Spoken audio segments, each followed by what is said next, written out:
প্রশ্নবিদ্ধ করার জন্য তারা এই তৃতীয় সত্যি অনেকদিন ধরেই করছে। তারা বলছে যে যেই পুলিশটা আবু সাইদের বুকে গুলি চালিয়েছে নির্মম ভাবে, সেটা আমরা সবাই দেখেছি, সে পুলিশের পোশাক পরা একজন লোক, সেও নাকি এখন জামাত শিবির। এই যে আপনার রাতে রাতে গিয়ে রেড দেওয়া হচ্ছে, বলা হচ্ছে যে তারা নাকি জামাত শিবির। এখানে সবাই নাকি এখন জামাত শিবির, যারাই সরকার বিরোধী কথা বলেন তারাই নাকি সবাই জামাত শিবির। এখানে জামাত শিবিরের কোনো আমরা কখনো দেখি নাই। আমরা মাঠে ময়দানে লড়েছি তো আমরা দেখি নাই যেখানে কেউ জামাত শিবিরের কোনো প্রোপাগান্ডা চালাচ্ছে, ছড়াচ্ছে, কিংবা জামাত শিবিরের হয়ে কোনো শিক্ষার্থী রাস্তায় নেমেছে। শিক্ষার্থীদের একটা স্বতঃস্ফূর্ত আন্দোলনকে তারা প্রশ্নবিদ্ধ করার জন্য যা যা করা দরকার তাই করেছে।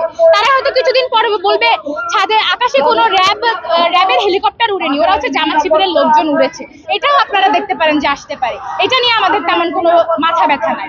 আমরা আমাদের এই আন্দোলন চালিয়ে যাব যে পর্যন্ত না 9 দফা আমাদের আদায় হবে এবং যে পর্যন্ত না এই ফ্যাসিবাদী শাসকের পতন হবে। আমাদের কথা স্পষ্ট, ফ্যাসিবাদ নিপাত।